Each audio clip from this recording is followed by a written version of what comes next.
Welcome back, dear friend, to Through the Tunnel of Grief. I am Theodora.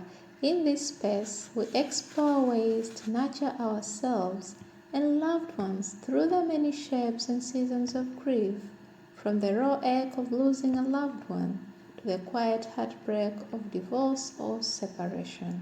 This podcast is here to inspire, inform, encourage, and remind you that you are not alone. So let's walk this tunnel together. You don't have to walk through it alone. I am so grateful you are here today.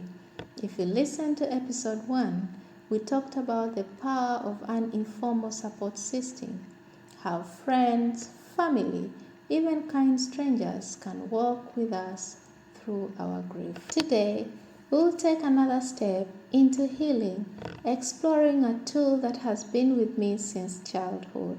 A tool that gave me a safe space when I felt I had no one to talk to.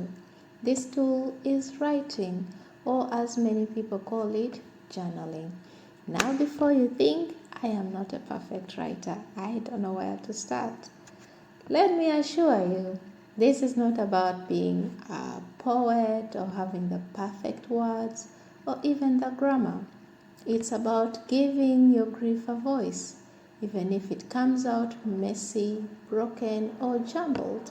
Writing saved me in ways I can't fully explain, and maybe, just maybe, it can offer you a piece of comfort too. I was about 8 years old when I stumbled into writing. One day, I found my mother's diary.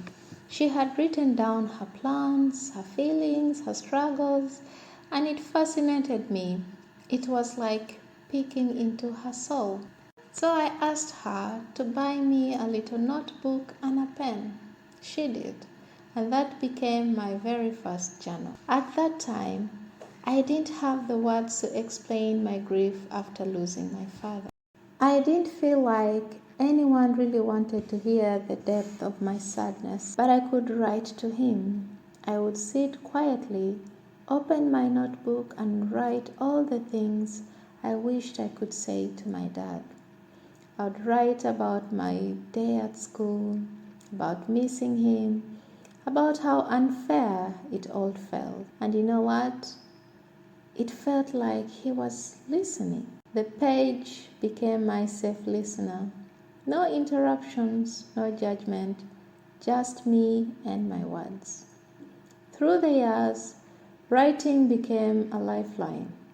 When grief was heavy, I wrote. When I was angry, I wrote. When I felt moments of joy, I wrote. Each page became a container of emotions, too heavy to carry inside. Even as an adult, journaling has remained my quiet companion.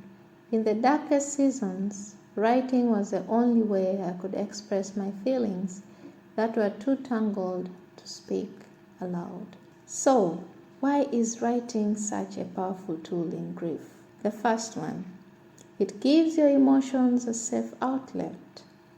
Grief is messy. Sometimes it's rage, sometimes it's deep sadness, sometimes it's numbness. Writing allows you to pour it all out without worrying about how it sounds or how someone might react. The second one, it helps you process your thoughts. When grief is swelling in your head, everything feels confusing. Writing slows down the storm. Putting words on paper helps you see patterns, connects dots, and even discover feelings you didn't realize were there. And thirdly, writing creates a record of your healing. Sometimes, when you look back at your journal entries, you'll see how far you have come. What felt impossible months ago may look different now.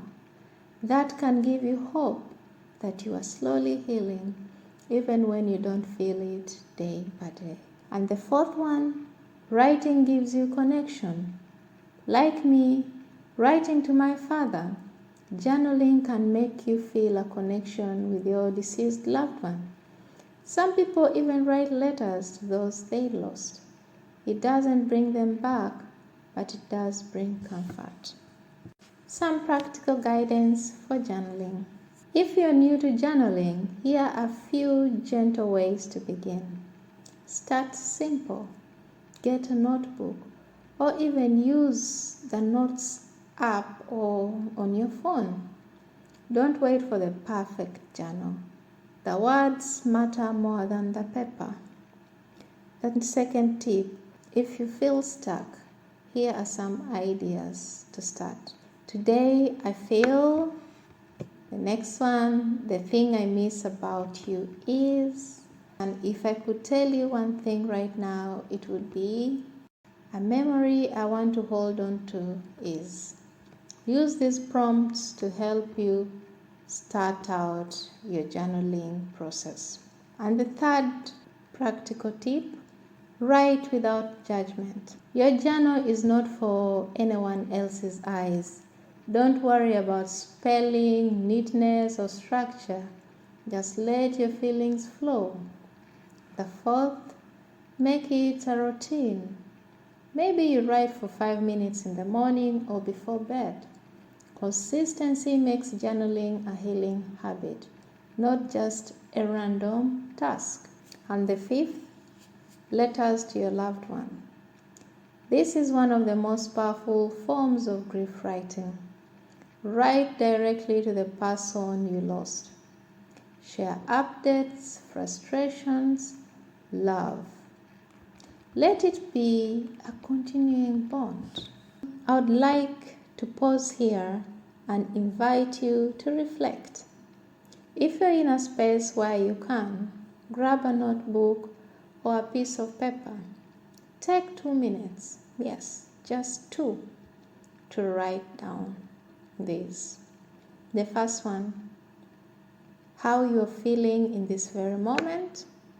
And the second one thing you wish you could say to the person you lost. Don't overthink it. Don't edit yourself. Just let it out. Now, take a deep breath. Notice how you feel after putting words on paper, even if it's just a tiny bit lighter. That's the healing power of journaling at work. Dear friend, writing doesn't erase grief, but it gives it shape. It gives it a place to rest outside of your heart. Journaling can become a quiet companion, one that listens without judgment and holds your story with care. In our next episode, we will move from journaling to the earth. We will explore gardening as a way of coping with grief. I will share how planting and caring for a garden became a surprising source of peace and grounding in my own life. Until then, I encourage you, pick up a pen this week, write one page or even just a few sentences. You might be surprised at what your heart has been waiting to say. Thank you for spending this time with me. Remember, you don't have to walk this tunnel of grief alone. Together, step by step, we are finding light. Take care.